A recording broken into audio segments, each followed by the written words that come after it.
Capítulo 24. ¿Qué relación tienen las ordenanzas con la expiación? La esencia espiritual de toda ordenanza.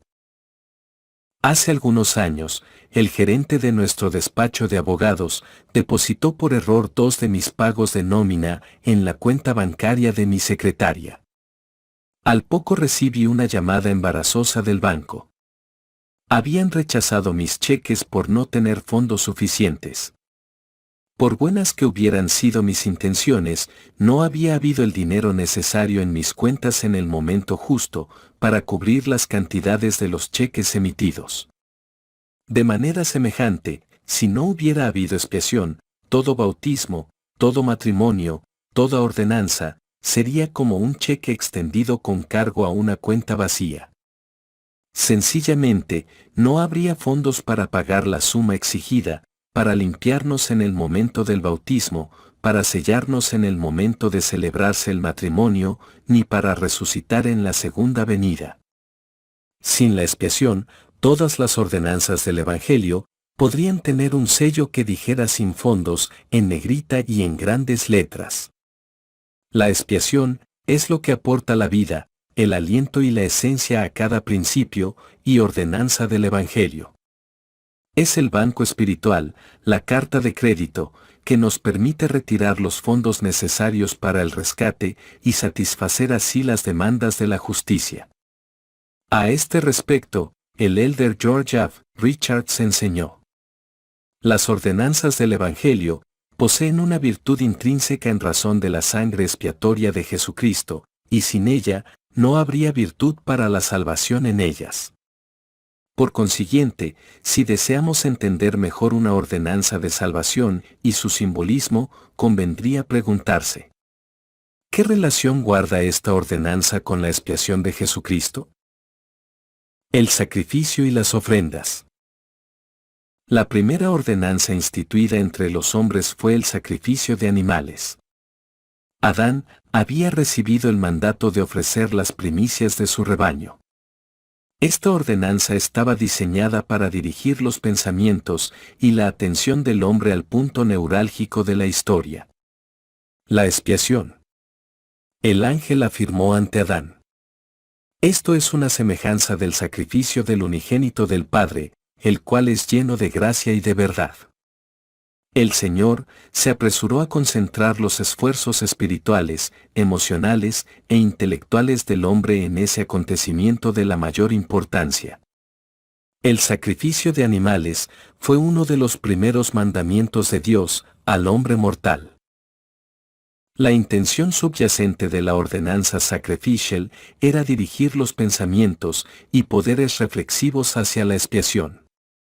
Este era el significado entero de la ley, pues todo ápice señala a ese gran y postrer sacrificio, y ese gran y postrer sacrificio será el Hijo de Dios, sí, infinito y eterno. Jacob enseñó: guardamos la ley de Moisés, dado que orienta nuestras almas hacia él. Cuando las huestes de Israel ofrecían sus sacrificios, no obstante, uno se pregunta cuántos entendían de verdad el significado divino debajo del proceso mecánico. Desafortunadamente, muchos en Israel nunca entendieron las ordenanzas y los sacrificios relacionados con la misión del Salvador. Al parecer pensaban que en las ordenanzas mismas residía la salvación, sin el sacrificio de un Redentor. Abinadí testificó a este respecto. Por tanto, les fue dada una ley, sí, una ley de prácticas y ordenanzas. ¿Y bien, entendieron la ley? Os digo que no todos entendieron la ley, y esto a causa de la dureza de sus corazones, pues no entendían que ningún hombre podía ser salvo, sino por medio de la redención de Dios. Algunas almas cerradas sabían de la necesidad de un Redentor, pero creían incorrectamente que la sangre de Abel, y no la sangre de Cristo, era el agente purificador. El Señor le mencionó esta herejía a Abraham. Y Dios habló con Abraham, diciendo: mi pueblo se ha apartado de mis preceptos, y no han mantenido mis ordenanzas, las que les di a sus padres, y han dicho que la sangre del justo Abel fue derramada por los pecados, y no han sabido en lo que son responsables ante mí. Retrospectivamente, parece increíble que un pueblo fuera capaz de entender la necesidad del sacrificio expiatorio, pero no pudiera conocer al Cordero Sacrificial. El rey Benjamín llegó a la misma conclusión trágica. Y les mostró muchas señales, y maravillas, y símbolos, y figuras, concernientes a su venida, y también les hablaron santos profetas referente a su venida, y sin embargo, endurecieron sus corazones, y no comprendieron que la ley de Moisés nada logra salvo que sea por la expiación de su sangre. El Señor le hizo una pregunta al Israel apóstata. ¿Para qué me sirve, dice Jehová, la multitud de vuestros sacrificios? No quiero sangre de bueyes, ni de ovejas ni de machos cabríos. Dicho de otra manera, los sacrificios en sí mismos carecen de sentido. No son un fin. Solamente adquieren sentido si sirven para centrar la mente y el corazón del oferente en el sacrificio expiatorio del Salvador. De no ser así, son una matanza y no un sacrificio, son repulsivos y no agradan al Señor. Uno se pregunta, ¿cómo es posible que para tantos resultara incomprensible la expiación, cuando día tras día, año tras año, incontables animales fueron sacrificados como prototipos del expiador? ¿No vieron las masas en esta ordenanza preparada por Dios, un prototipo sencillo y claro de la redención? De manera similar, ¿por qué solamente Daniel vio la manifestación divina, y no la vieron los hombres que estaban con él? Cuando la multitud de las huestes del cielo prorrumpió en cánticos desde los dominios celestiales. Gloria a Dios en las alturas, ¿por qué tan solo un grupo selecto de pastores de los montes escuchó esas verdades gloriosas?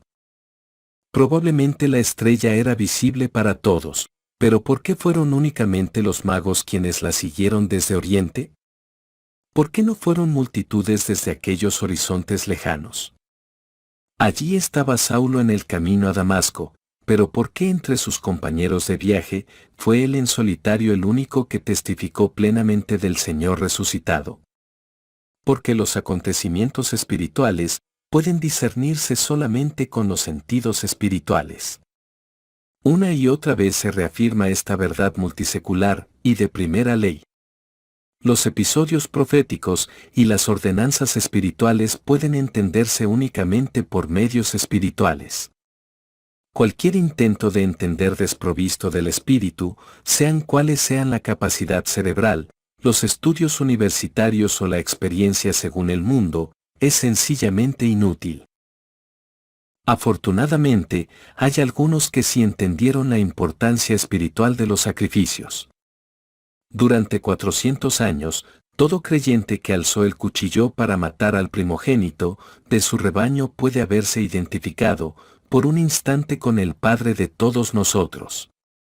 ¿Cuál de estos pastores podía hundir la hoja del cuchillo, con gélida emoción en la carne cálida del cordero que había criado con amor y en ocasiones, quizá incluso protegido contra los elementos y los enemigos, sin estremecerse siquiera cuando la sangre palpitante teñía su hoja de acero?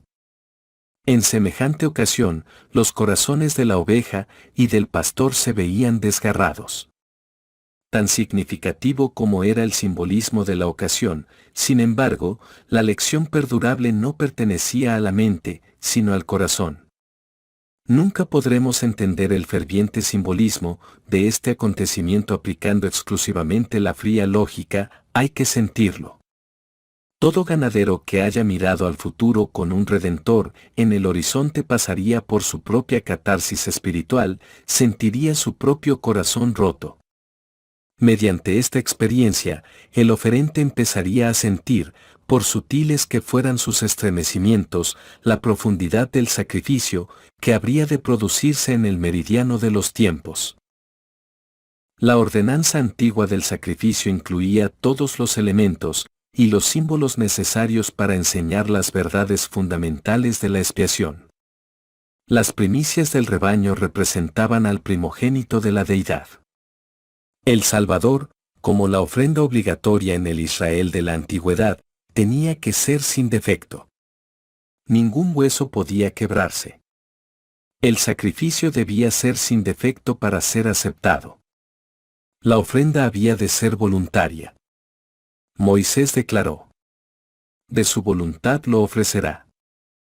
La sangre de ambos sacrificios, el animal y Cristo, debería derramarse. Aarón recibió el mandamiento de sobre los cuernos del altar del sacrificio, hará Aarón expiación con la sangre de la ofrenda por el pecado. El Señor pronunció entonces su bendición sobre la ofrenda. Será muy santo a Jehová. La finalidad subyacente de estas ordenanzas se enseñó con claridad. Seréis limpios de todos vuestros pecados delante de Jehová. Para que nadie olvide el significado espiritual en el que se basan estas ordenanzas antiguas, Pablo ayudó aportando la perspectiva correcta. Porque la sangre de los toros y de los machos cabríos no puede quitar los pecados. En esa voluntad de Dios, somos santificados mediante la ofrenda del cuerpo de Jesucristo, hecha una vez y para siempre. Así que todo sacerdote se presenta cada día ministrando y ofreciendo muchas veces los mismos sacrificios que nunca pueden quitar los pecados. Pero Cristo, habiendo ofrecido por los pecados un solo sacrificio para siempre, se ha sentado a la diestra de Dios. La naturaleza de los poderes redentores de la expiación tiene dos partes: primero, vencer la muerte física, y segundo, vencer la muerte espiritual. La ordenanza sacrificial simbolizaba el derramamiento de su sangre por parte de Cristo, a fin de posibilitar la conquista de la muerte espiritual. Sin embargo, existía una ordenanza u ofrenda antiguas que simbolizaran la conquista por venir de la muerte física, por parte de Salvador. La ofrenda de las primicias que de su tierra hacían los antiguos, puede haber sido un símbolo de esta naturaleza. Moisés mandó: las primicias de los primeros frutos de tu tierra traerás a la casa de Jehová tu Dios. Salomón y Nehemías, en calidad de portavoces del Señor, darían más tarde instrucciones similares a su pueblo. Este simbolismo encajaba a la perfección con una sociedad dedicada al pastoreo. Cada estación era un recordatorio de la muerte y la vida. Cada hierba, cada ser vivo acabaría sucumbiendo a su naturaleza mortal. Con la absoluta certeza la tierra reclamaría a los suyos, y cada estación engendraría, en un ciclo sin interrupción, nueva vida. Las primicias simbolizaban esa nueva vida. De manera similar, el arriendo de nuestro barro mortal por parte de la tierra sería temporal, no una propiedad perpetua. A su debido momento, nuestros tabernáculos mortales se levantarían de la tierra, como nacen las primicias en su debida estación. Pablo, plenamente consciente de este simbolismo, habló de la resurrección del Salvador en los siguientes términos, relacionados con lo anterior. Pero ahora Cristo ha resucitado de entre los muertos, y llegó a ser primicias de los que durmieron. La escritura moderna confirma que la práctica antigua de ofrecer las primicias tenía implicaciones más amplias todavía. Los que honran a Dios y le obedecen serán honrados de igual manera como primicias cuando se alcen en la mañana de la primera resurrección. Así se encuentra reflejado en las Escrituras. Ellos son de Cristo, las primicias, los que descenderán con el primero, y los que se encuentran en la tierra y en sus sepulcros, que son los primeros en ser arrebatados para recibirlo. La ordenanza del sacrificio, combinada con la ofrenda de las primicias del campo, era un tipo de drama teológico concebido, para enseñar a toda alma sensible que Cristo vendría para poner su vida sobre el altar, y que se levantaría de la tumba posteriormente. Estas ofrendas de la antigüedad eran frecuentes, y su simbolismo profundo. Eran recordatorios conmovedores y fervorosos de que el precio de la salvación solamente podía pagarse en el sacrificio de un Dios. El bautismo. Las consecuencias dobles de la expiación, a saber, la conquista de las muertes física y temporal, quedan simbolizadas en tándem en la singular ordenanza del bautismo. Pese a su aparente sencillez, el bautismo abunda en riqueza simbólica de gran profundidad. El bautismo simboliza la muerte, la sepultura y la resurrección de Cristo. Pablo enseñó que los que hemos sido bautizados en Cristo Jesús, hemos sido bautizados en su muerte. Al entrar en las aguas del bautismo, representamos al hombre pecador que debe morir, o como dice Pablo. Nuestro viejo hombre fue crucificado juntamente con él, para que el cuerpo del pecado sea deshecho. Y la analogía se amplía más todavía. Somos sepultados juntamente con él para muerte por medio del bautismo. Nuestra inmersión en el agua se corresponde con la sepultura de Cristo. El periodo de transición entre el viejo hombre y el hombre nuevo. Somos bautizados, según la manera de su sepultura, siendo sepultados en el agua en su nombre. Cuando emergemos del agua, nos levantamos de una sepultura acuática y salimos para andar en vida nueva, puesto que así también lo seremos en la de su resurrección. Así, la muerte, sepultura y resurrección de Cristo quedan simbolizadas en perfecta armonía. Cambiar el modo del bautismo de la inmersión a la aspersión, al vertido o a cualquier otra forma es menoscabar el simbolismo sencillo y profundo a la vez de esta ordenanza sagrada.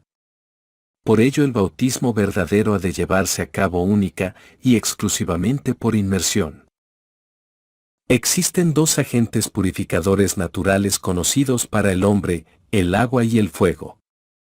El Evangelio de Felipe, uno de los hallazgos de Nag Hammadi, propugna esta verdad. Es mediante el agua y el fuego que se purifica todo el lugar. Estos elementos son partes integrantes del bautismo y de su ordenanza complementaria, la recepción del don del Espíritu Santo. En el momento de su conversión, Pablo recibió el mandato. Levántate, y bautízate y lava tus pecados. Las aguas del bautismo simbolizaban ese lavamiento. El fuego se reconoce igualmente como agente purificador, refinador y limpiador. Nefi enseñó. Entonces viene una remisión de vuestros pecados por fuego y por el Espíritu Santo. A través de José Smith, el Señor enseñó además que existía una interrelación entre las dos ordenanzas y sus respectivos símbolos. Declararás el arrepentimiento y la fe en el Salvador y la remisión de pecados por el bautismo y por fuego, sí, por el Espíritu Santo. Así vemos dos elementos limpiadores, el agua y el fuego, combinados en unisonancia de simbolismos, para llevar a cabo nuestra purificación. Sin embargo, no debemos permitir que los símbolos distorsionen la realidad. El agua no limpia el pecado y el fuego del Espíritu Santo no es la causa última de la purificación. Se trata de símbolos poderosos, pero son símbolos, al fin y a la postre. En palabras a Adán y su posteridad, el Señor aporta la interpretación acertada. Tendréis que nacer otra vez en el reino de los cielos, del agua y del Espíritu, y ser purificados por sangre, a saber, la sangre de mi unigénito, para que seáis santificados de todo pecado. Y otro tanto enseñó Juan. La sangre de Jesucristo, su Hijo, nos limpia de todo pecado. Todo se reduce siempre a la sangre de Cristo, Getsemaní, la expiación. Orson F. Whitney puso los elementos del bautismo en su justa perspectiva. Hay tres elementos en el bautismo, el agua, el espíritu y la sangre, aunque solamente se suele hacer mención de dos de ellos, el agua y el espíritu. Sin la sangre expiatoria de Cristo, el bautismo no podría existir un bautismo de naturaleza salvadora. Es la expiación de Jesucristo, la que aporta el sentido profundo y la esencia espiritual a la ordenanza del bautismo. Sin ella, todo el simbolismo del mundo sería en vano. La Santa Cena, en memoria suya. 4000 años antes de Cristo, los antiguos ofrecían sacrificios con la mira puesta en la expiación prometida del Salvador. No obstante, en el transcurso de su última semana, con la inminencia de la noche en Getsemaní y el Gólgota, el Salvador sustituyó el sacrificio por la Santa Cena. Esta ordenanza simbolizaría la sangre y el cuerpo que él iba a entregar. Tiempo después se instituyó entre los nefitas y más tarde entre los santos de la Iglesia restaurada, con el mandato de que tomaran los emblemas simbólicos con frecuencia. Brigham Young declaró: las generaciones vienen y van, no importa. Los creyentes en él tienen la obligación de comer el pan y beber el vino en memoria de su muerte y sus sufrimientos. En cierto sentido, la Santa Cena es una celebración conmemorativa en honor del Salvador, que murió por nosotros.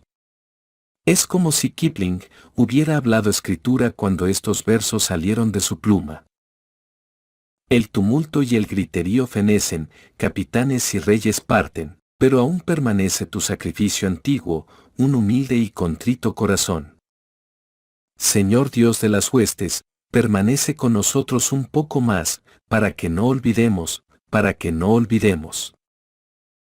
Así pues, para no olvidar, comemos y bebemos sus emblemas a menudo. Esto es lo que enseñó Brigham Young. ¿Es esta costumbre, la Santa Cena, necesaria? Sí, porque tenemos tendencia a olvidar. Y la historia le da la razón.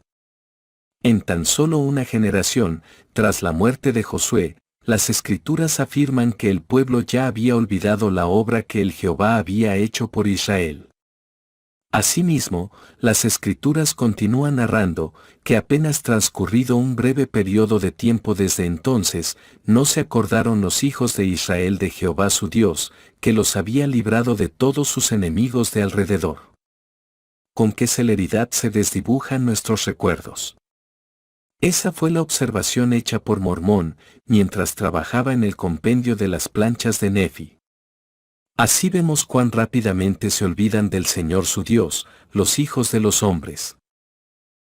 En las aguas sagradas del bautismo, hacemos convenio de tomar sobre nosotros el nombre de Jesucristo. Pero el Señor sabe que los mortales tienen tendencia a olvidar sus convenios, a menos que se los recuerden constantemente. En tiempo del Antiguo Testamento, las personas no hacían un único sacrificio que durara toda su vida. Al contrario, se hacían sacrificios de manera constante a lo largo de la existencia de cada cual. ¿Y por qué? Pablo tenía la respuesta. Pero en estos sacrificios cada año se hace memoria de los pecados. Este fue el mensaje del Salvador al Israel de la antigüedad. Acuérdate, no olvides. La mesa sacramental es el lugar donde se produce ese acto de recordar nuevamente los convenios bautismales. El Señor sabe que una de nuestras debilidades mortales son los fallos de la memoria. El Señor estaba deseoso de que los hijos de Israel no olvidaran que había dividido el río Jordán.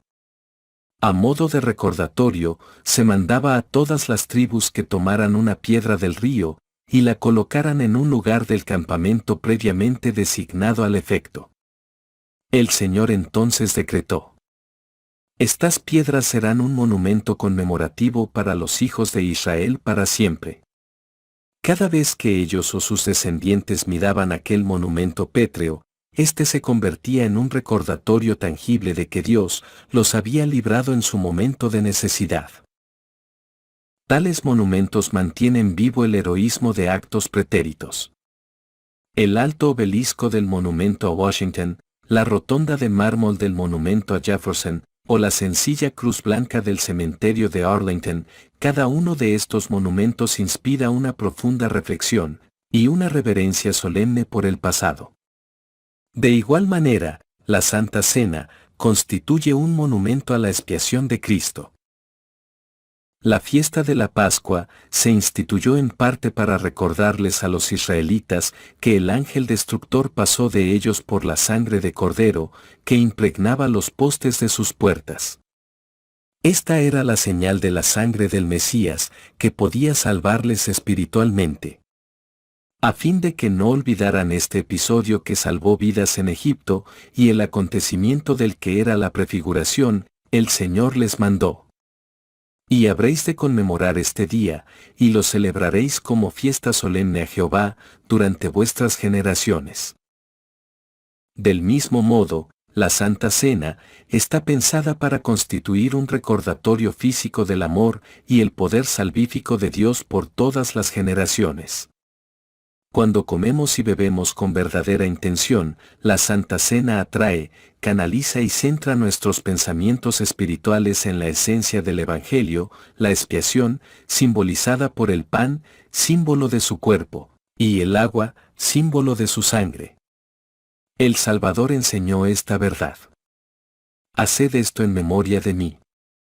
Porque todas las veces que comáis este pan y bebáis esta copa, la muerte del Señor anunciáis hasta que Él venga. Es por esta razón que en las oraciones sacramentales se dice: para que lo coman en memoria del cuerpo de tu Hijo, y a continuación, para que lo hagan en memoria de la sangre de tu Hijo. El elder Spencer W. Kimball afirmó: cuando busquen en el diccionario la palabra más importante, ¿saben cuál es? Debería ser recordar. Porque todos ustedes han hecho convenios, saben lo que tienen que hacer y cómo hacerlo, nuestra necesidad más acuciante es recordar. Por eso todos acuden a la reunión sacramental todos los días de reposo. Semejante focalización en la vida del Salvador, y en particular en su expiación, está orientada a producir un festín espiritual formidable. Brigham Young declaró: el Señor ha plantado una divinidad en nuestro interior, y ese espíritu divino e inmortal precisa alimento. Esa divinidad que llevamos dentro necesita alimento de la fuente de la que procedió. Dicho alimento puede encontrarse en la mesa sacramental. Pero el elder Mauden J. Bayard nos advierte que hemos de acudir a la mesa sacramental hambrientos. Algunos llegan al banquete todas las semanas con jarras, listos para llenarlas y beber hasta la última gota de vida eterna que se ofrezca. Otros, sin embargo, vienen con tazas, y otros incluso con recipientes de menor tamaño. Jedediah M. Grant opinó al respecto: muchos toman la Santa Cena mientras piensan cuántas yuntas puedo conseguir para transportar piedra. Me pregunto si esa hermana tiene un sombrero como el mío. ¿O puedo conseguir uno como el suyo? Me pregunto si hará buen tiempo mañana o si va a llover o a nevar. Uno puede sentarse en este estrado y leer en sus mentes pensamientos como estos mirando sus rostros. Imagino que, si pudiéramos observar el barómetro celestial que lee y registra los pensamientos de cada persona durante esta ordenanza sagrada, tendríamos una medida muy precisa de la espiritualidad de cada cual. Cuando era joven, S. Delworth Young asistió a una conferencia en que unos cuantos líderes del sacerdocio estaban presentes. Durante la reunión, el hermano Young se fijó en un hermano anciano que se encontraba sentado en uno de los bancos del fondo de la sala. Estaba dormido profundamente, con la cabeza echada hacia atrás y la boca abierta de par en par. El hermano Young advirtió que había un tragaluz situado justo sobre la cabeza del caballero de edad avanzada. Le pasó por la cabeza una idea. Si pudiera trepar hasta la claraboya, podría bolitas de papel desde arriba a la boca del señor y darle un susto de muerte. La idea era tan fascinante, le mantuvo su mente ocupada el resto de la reunión.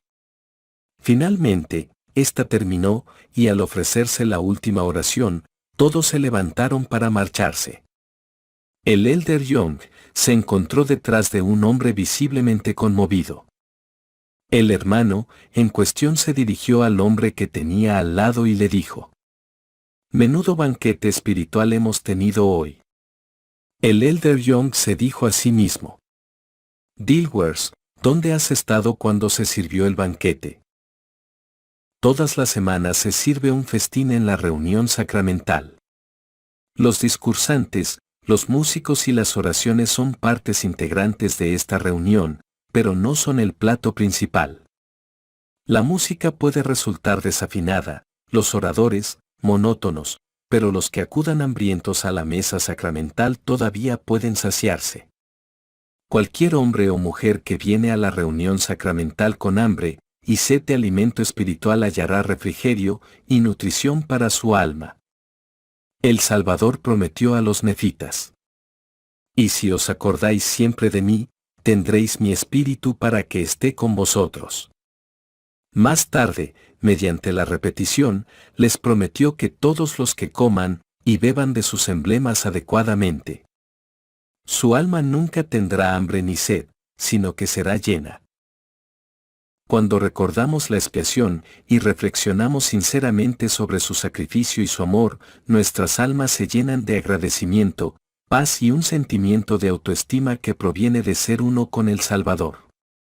El presidente Brigham Young enseñó: es una de las mayores bendiciones que podríamos disfrutar, venir ante el Señor, ante los ángeles y ante los demás, para dar testimonio de que recordamos que el Señor Jesucristo ha muerto por nosotros. El Señor les recordó a José y a Oliver de la necesidad constante de reflexionar así: mirad hacia mí en todo pensamiento. Mirad las heridas que traspasaron mi costado, y también las marcas de los clavos en mis manos y pies. De algún modo, el acto mismo de recordar al Salvador y meditar acerca de su vida es, en sí mismo, un catalizador de bondad. Debe ser difícil, si no imposible, reflexionar con sinceridad acerca de la vida del Salvador y hacer el mal simultáneamente. Hacerlo así equivaldría a pedirle a alguien que avanzara y retrocediera al mismo tiempo. Cada vez que nos paramos a meditar sobre el Salvador, damos un paso espiritual hacia adelante. Alguien dijo en una ocasión: recordar es la semilla de la gratitud. Pedro escribió su segunda epístola a los amados santos, con la esperanza de poder despertar su limpio entendimiento, para que tengáis memoria. Alma, reconociendo la fuerza conversora de la reflexión espiritual, les preguntó a los santos pasivos de Zarahemla: ¿habéis retenido suficientemente en la memoria la misericordia?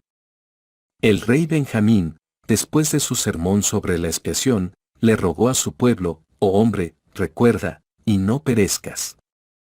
El elder Marion G. Romney recordó que el presidente Wilford Woodruff dijo una vez que mientras se repartía la Santa Cena, podía verse cómo movía los labios silenciosamente mientras se repetía a sí mismo, una y otra vez: me acuerdo de ti, me acuerdo de ti.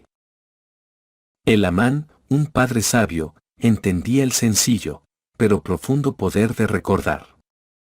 Les dio a sus hijos los nombres de Nefi y Lehi, entonces, cuando alcanzaron la madurez les explicó por qué.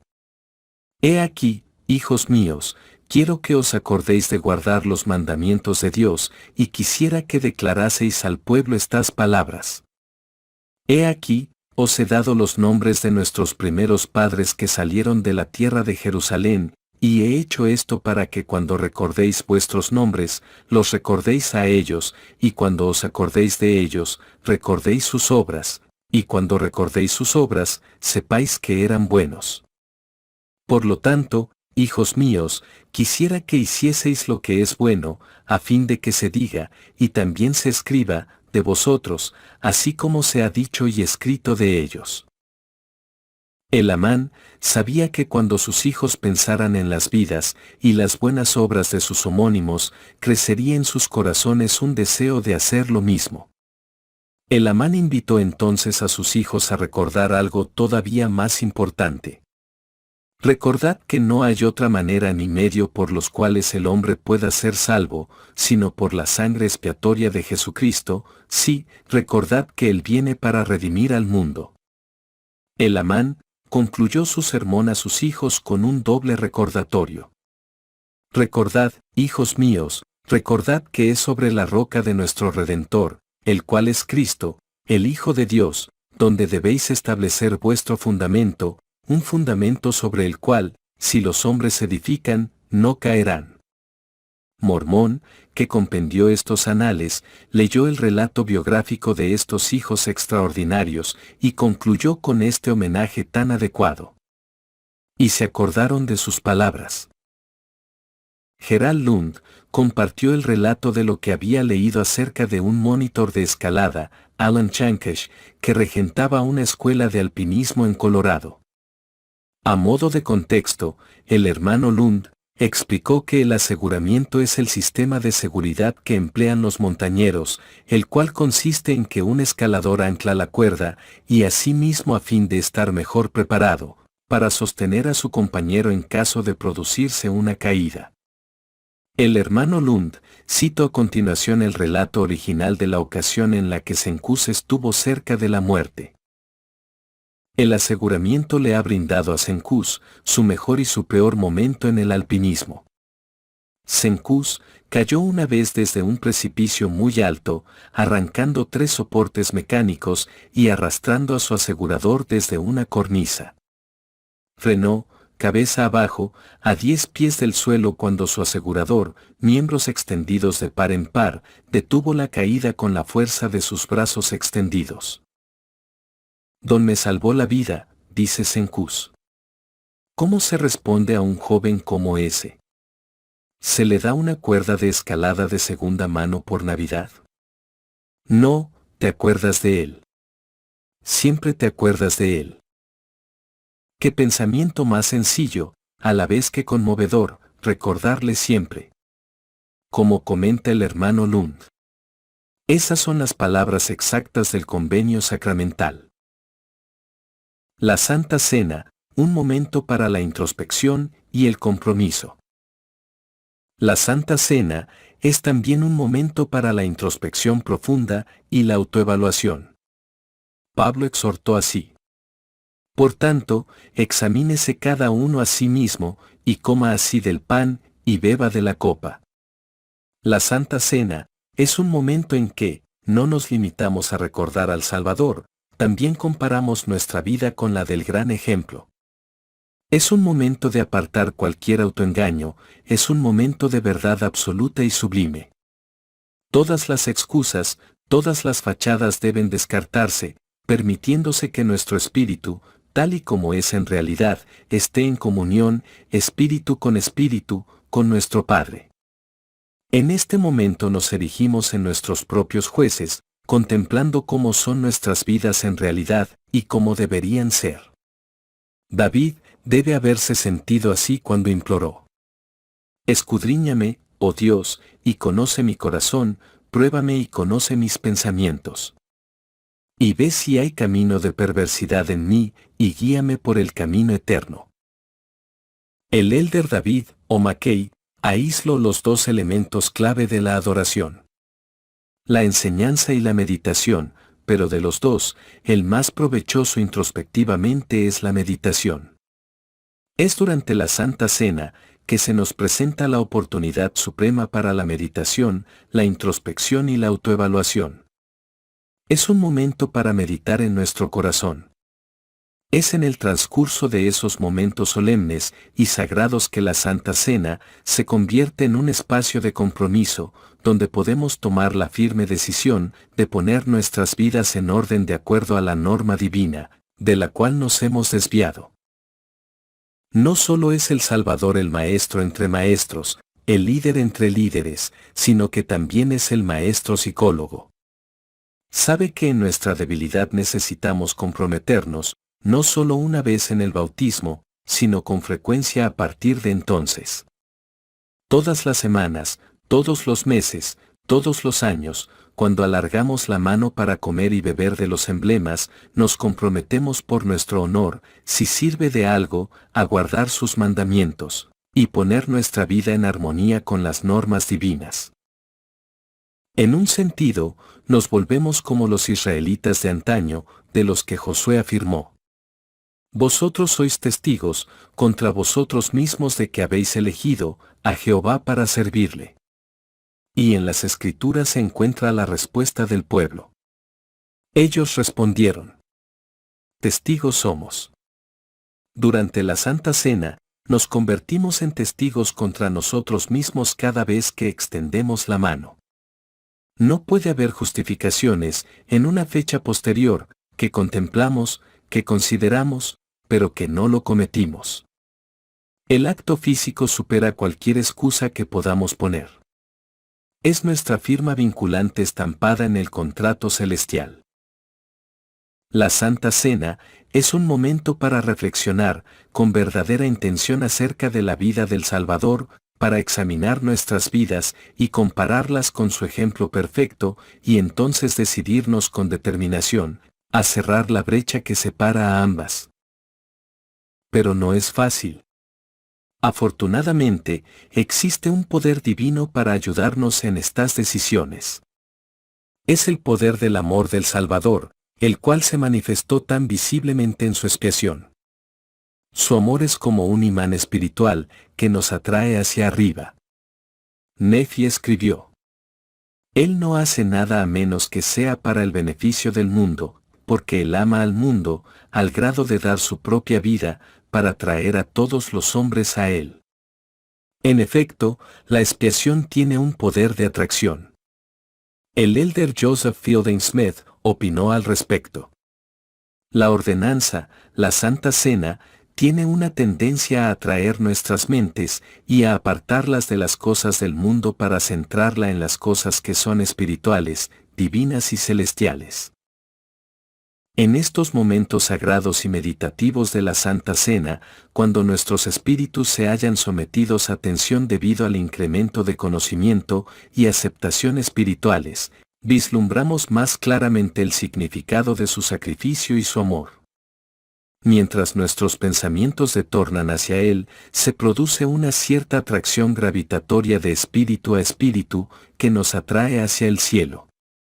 Estos son momentos de valor incalculable, de decisión y compromiso de ser uno con Él. La Santa Cena, momento para la sanación.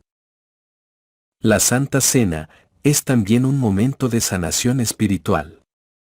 El elder Mauden J. Bayard sopesó esta cuestión. ¿Quién de entre nosotros no hiere su espíritu en palabra, pensamiento o acto, entre domingo y domingo?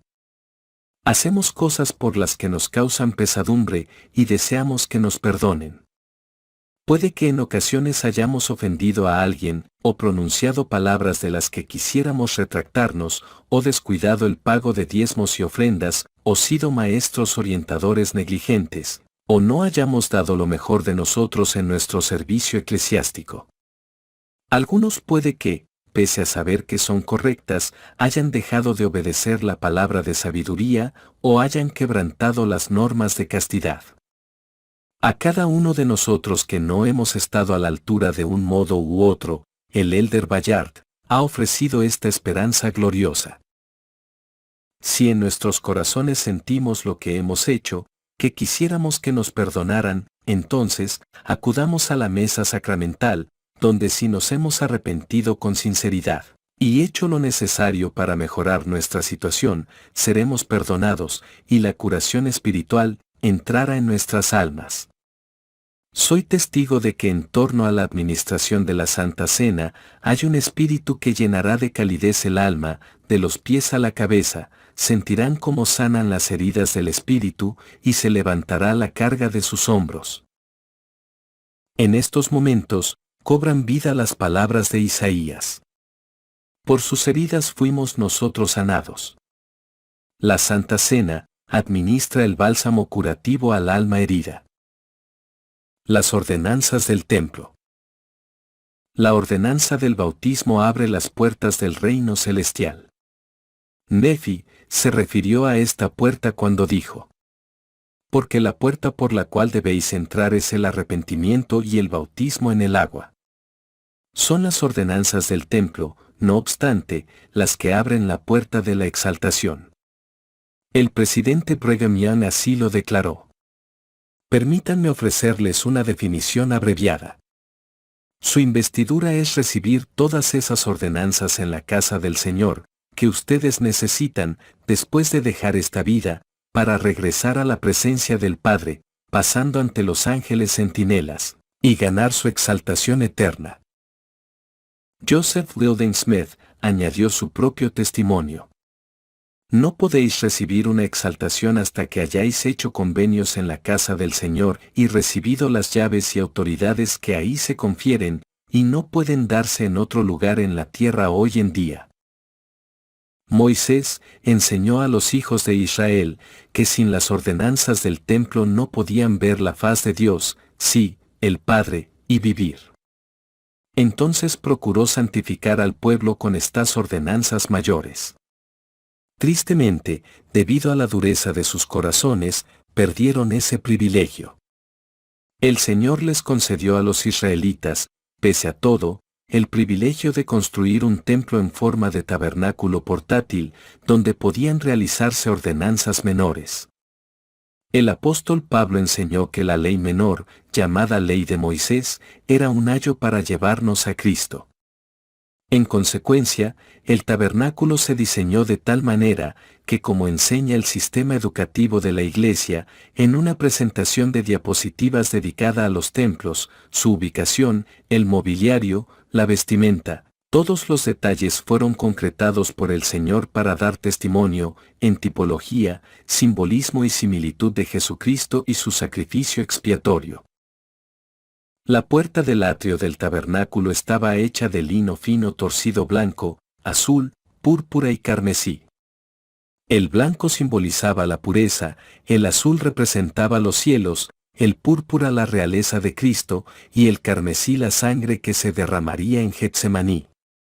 En el interior del atrio se encontraba un altar con cuernos de madera, semejantes a cuernos de animales en cada esquina, en representación de los 4 puntos cardinales.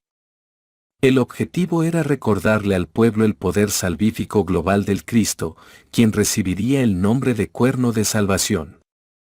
Los cuernos se salpicaban con la sangre del sacrificio en referencia a la sangre expiatoria de Cristo. A Aarón se le mandó que hiciera una expiación con la sangre de la ofrenda. Al acercarse al tabernáculo, resultaba visible que la estructura estaba cubierta con 3 capas de tejido. Las capas inferiores seguían una idéntica combinación cromática que la entrada del atrio, y por lo tanto, compartían su simbolismo. La tercera capa o cubierta exterior era de lana carmesí. La mencionada presentación del sistema educativo de la Iglesia explicaba lo siguiente.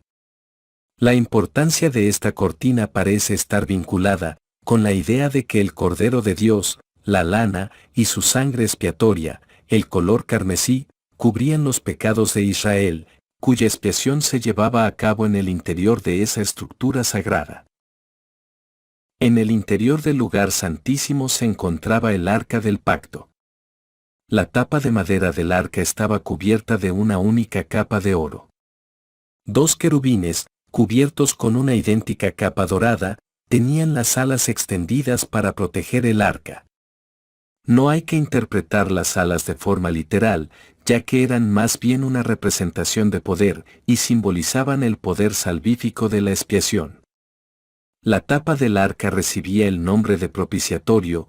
Otra posible traducción del hebreo es tapa de la expiación, porque en ella, según la presentación del sistema educativo de la Iglesia, se salpicaba sangre para expiar, o pagar a ser propiciación por los pecados de Israel. Esta experiencia del templo, de los israelitas de la antigüedad estaba concebida para grabar en sus mentes la redención futura del Salvador. En consecuencia, no debería resultar sorprendente que la expiación sea el eje central en la adoración en los templos modernos, tal y como sucedía en tiempos pretéritos. Los primeros cristianos también tenían ritos del templo, eruditos como Hugh Nibley así lo han puesto de manifiesto. En su investigación, Nibley descubrió la siguiente declaración de Cirilo acerca de lavatorios y unciones practicados en la antigüedad. El bautismo en cuestión, según la explicación de Cirilo, es más una ablución que un bautismo, dado que no se realiza por inmersión, le sigue una unción, la cual nuestro guía denomina el antitipo de la unción de Cristo mismo, haciendo de cada candidato un Mesías, por así decirlo. Asimismo, al candidato se le recordaba que la ordenanza en su totalidad es una imitación de los sufrimientos de Cristo, en la que sufrimos sin dolor por mera imitación de la recepción de los clavos en sus manos y pies. El antitipo de los suplicios de Cristo. Hugh Nibley opinó: a menudo se ha afirmado que el Libro de Mormón no puede contener la plenitud del Evangelio, puesto que no incluye las ordenanzas del templo. Y responde de la siguiente manera: de hecho, estas ordenanzas están presentes por todas partes en el libro, si sabemos dónde buscarlas, y la docena aproximada de discursos sobre la expiación en el Libro de Mormón están llenos a rebosar de imágenes relacionadas con el templo. Una parte integrante de la experiencia del templo es hacer convenios. ¿Por qué? Porque la fiel observancia de esos convenios puede contribuir a propiciar el corazón quebrantado y el espíritu contrito que nos permiten disfrutar más plenamente de las bendiciones infinitas de la expiación. El hermano Nibley nos recuerda que la expiación fue el sacrificio supremo hecho por nosotros, y para recibirlo hemos de estar a la altura de cada promesa y convenio asociados a ella. El día de la expiación fue el día de los convenios, y el lugar era el templo. Los templos están diseñados para dotarnos de poder con vistas a retornar a la presencia de Dios y ser como Él. A medida que entendemos y abrazamos el impacto total de la expiación, ese poder aumenta. Cuando se dedican los templos, el grito de Hosanna nos recuerda, en este contexto sagrado, la misión de Cristo. La palabra Hosanna significa sálvanos, en alusión al poder de Cristo, para salvarnos en virtud de su acto expiatorio. Es nuestro privilegio, en la santidad de estos santos lugares, estar en comunión y reflexionar más profundamente acerca del Salvador y su acto vicario de amor por todos nosotros, y recibir entonces ese poder dotador que nos eleva hacia el cielo. Cuando se entra en el salón celestial, se nos recuerda que podemos ser uno con Dios. Sin embargo, cuando se ven las salas de sellamiento, se nos recuerda que en el interior de esos muros sagrados se llevan a cabo las ordenanzas de exaltación que pueden darnos el poder de llegar a ser como Dios, y así, en el templo residen el poder y los medios de alcanzar el fin último de la expiación. La expiación es el eje central de cada ordenanza de salvación. El elder Dowland Oaks describió una ordenanza sagrada como un acto sagrado estipulado por nuestro Salvador Jesucristo, como una de las condiciones en virtud de las cuales recibimos las bendiciones purificadoras y exaltadoras de su expiación. Así, parece adecuado que las ordenanzas, que sirven de compuertas para las bendiciones de la expiación, también simbolicen ese acto sublime.